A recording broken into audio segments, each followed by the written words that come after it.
right, Oval fans, episode 22, The Loving Parent. It was a pretty good episode.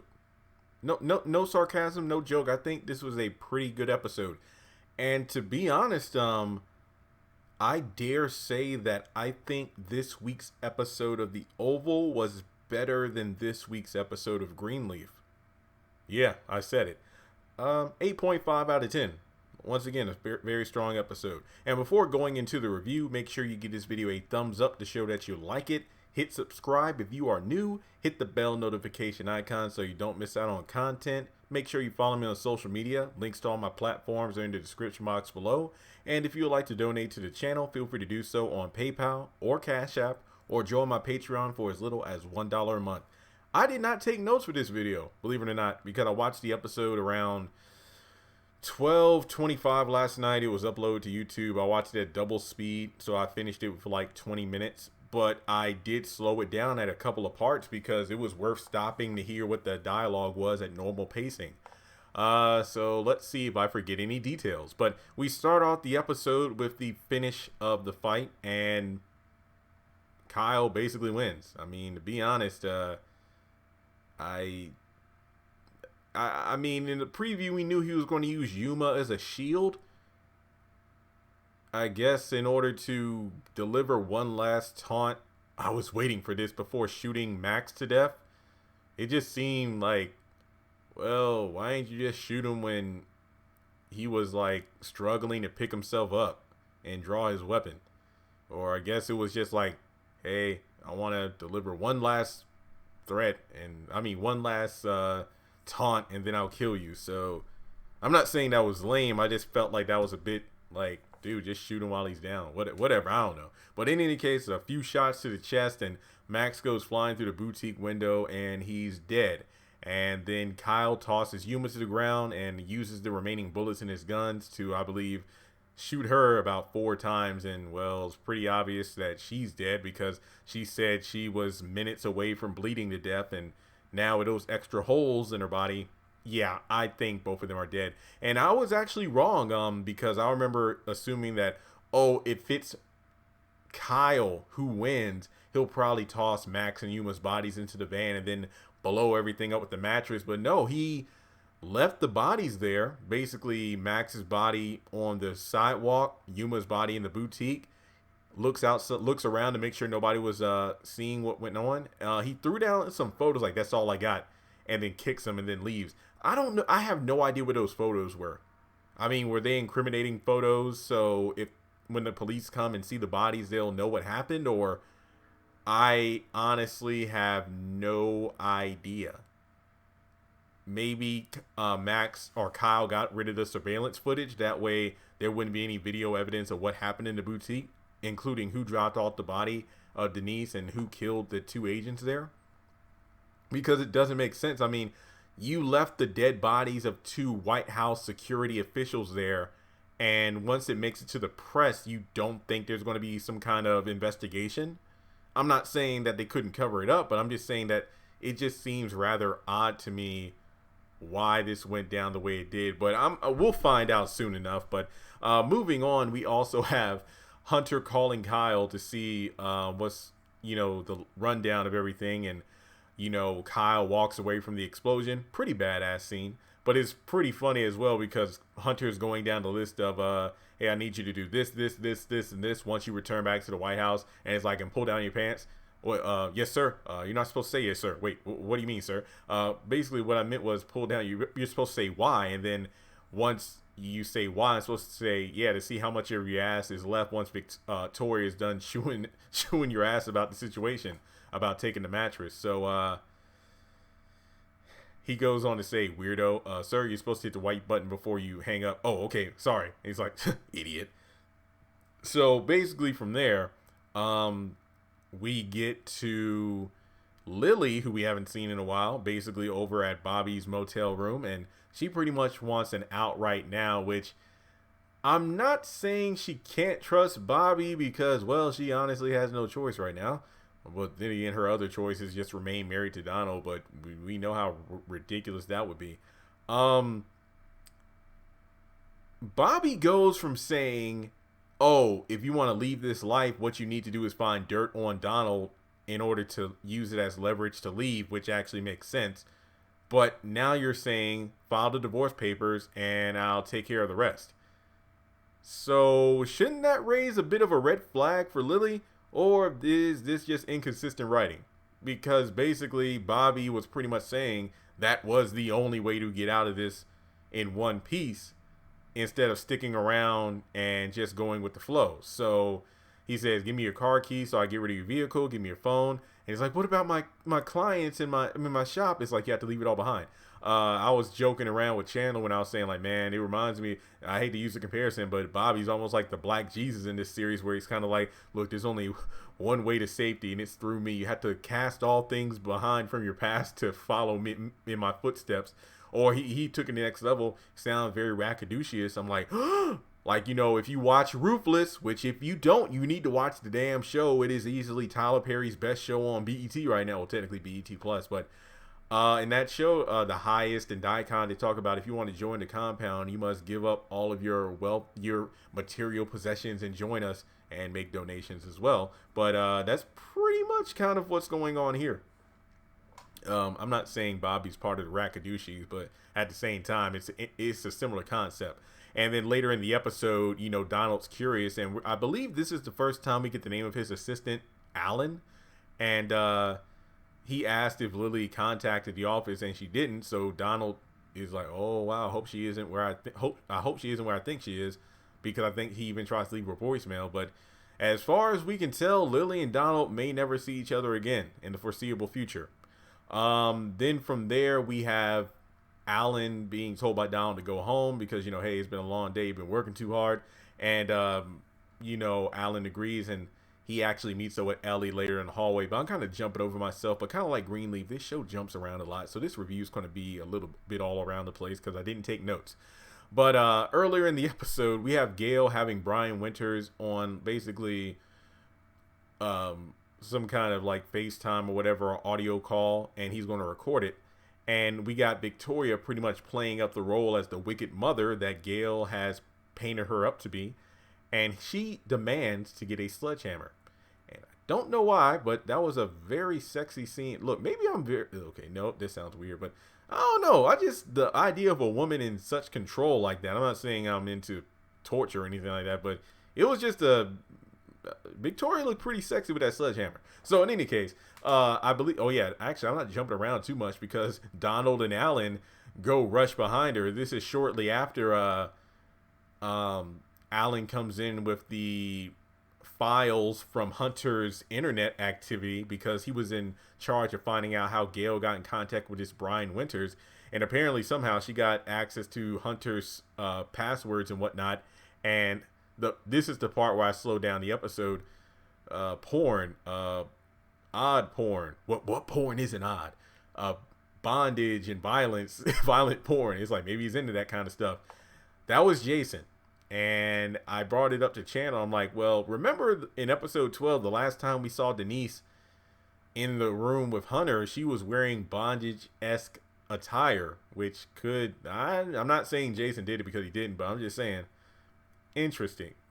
But then going back to Victoria, you know, Donald grabbed a sledgehammer and actually stands up for himself because he made a valid point. It's like, you're going to wreck White House property just for this situation, because he actually knows that Gail is in contact with Brian Winters right then and there. So Hunter thankfully shows up and kind of calms down the situation. And I actually liked how Hunter was in control in a way, because he calmly expressed, and these are the moments I love where they're subtle. It's not about who's going to yell until their head explodes, but when one character is out of line, but the other one is calm, cool, and collected. And then, as Donald said, presenting United Front, pretty much paint the picture opposite to Brian Winters as Gail showed him. So, you know, as Victoria said, I want to pay somebody to F you up. No, Donald, not F you, but F you up. And I love how Hunter's like, no, the mattress thing, that's being taken care of. You need to thank Kyle and you need to thank Donald. So basically they go into the room, and yes, this is the first time we've actually seen Hunter and Gail together having a conversation. And I loved it. So the fact that Victoria and Hunter were able to put on such a performance to the point where Brian's like, you know what, bump this, hang out. This is some bull crap. This ain't nothing but some spoiled little brat who's just trying to cause trouble and get attention. We're not even going to entertain this anymore. And as Donald said, just play the role for a few more days until Brian's officially off her tail in terms of being interested in getting Gail as a client, and it's free. It's free range.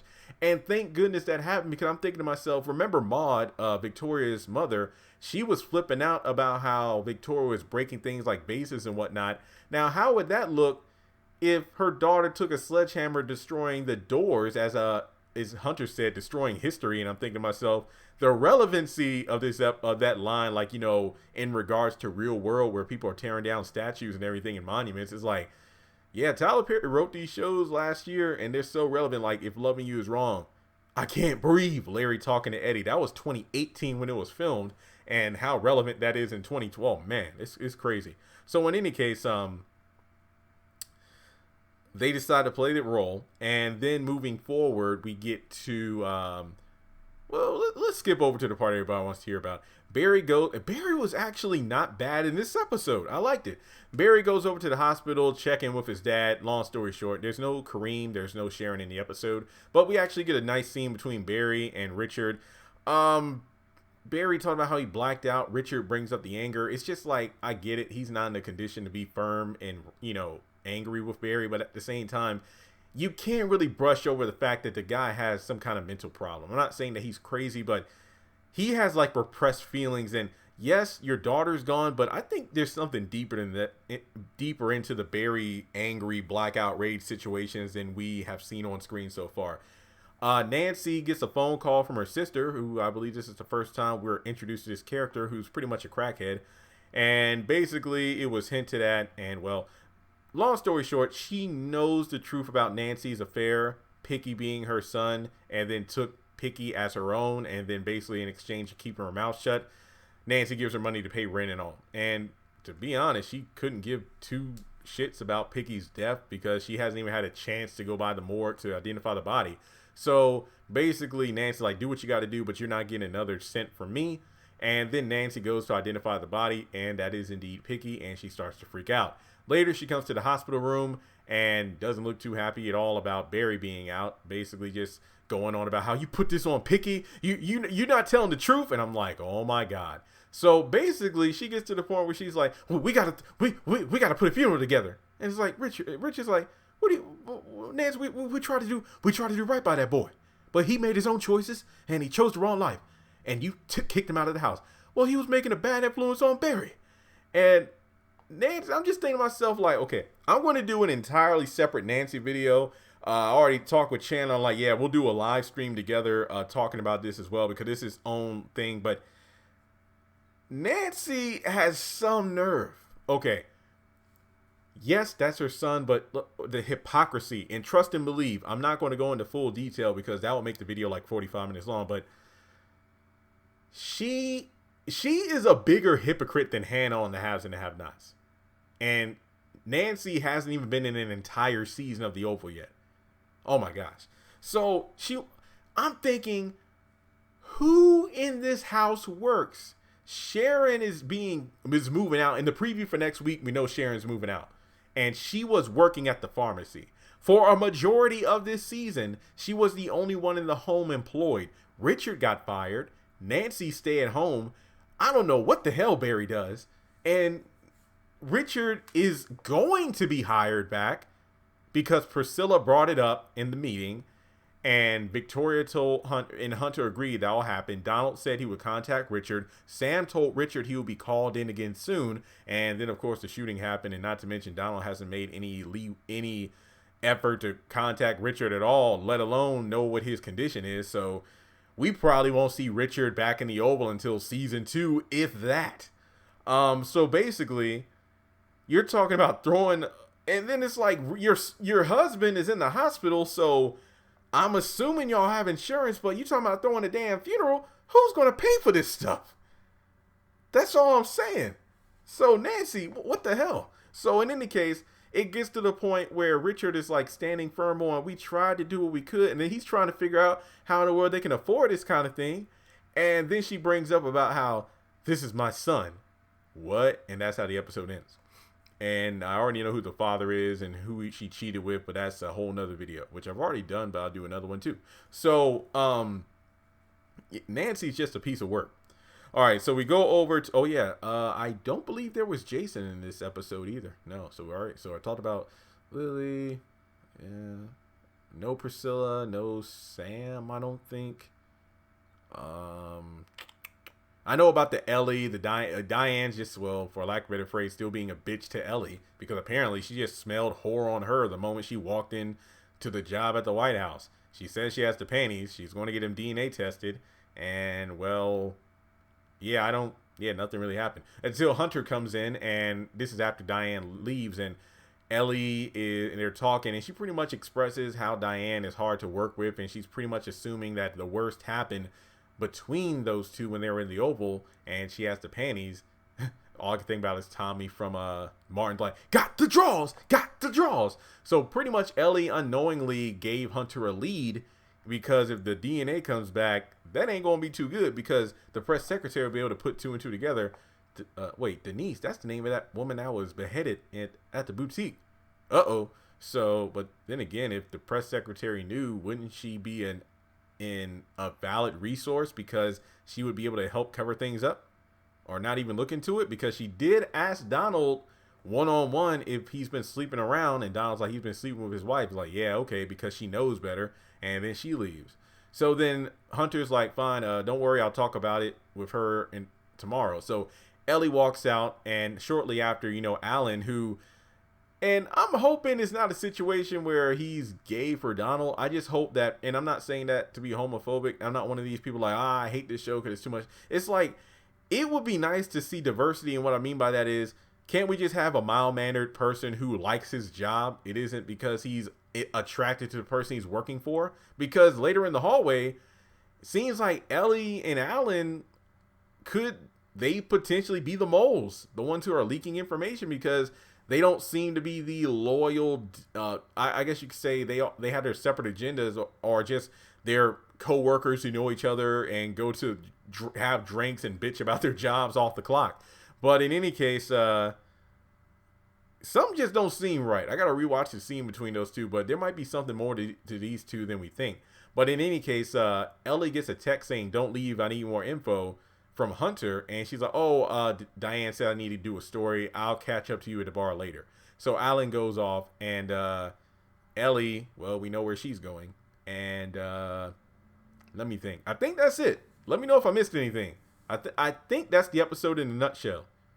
Pretty dang good. The preview for next week looks fire. I can't wait to see that. But like I said, 8.5 out of 10. I believe that's why I scored at the beginning of the review. But how do you think things will play out? Do you think Hunter and Victoria will be able to keep that going for long enough to get Brian Winters off their trail? How do you think things will turn out with Nancy telling the news about Picky? And how do you think Richard and Barry are going to react to that? Because it's like, you talk about telling the truth and whatnot, yet you had an affair and then hit a child. So, wow, Nancy. Wow. All right, guys. Thanks so much for tuning in. I did my social media plugs at the beginning, but make sure you give this video a thumbs up. Tell me what you think. And I have more Oval content on the way.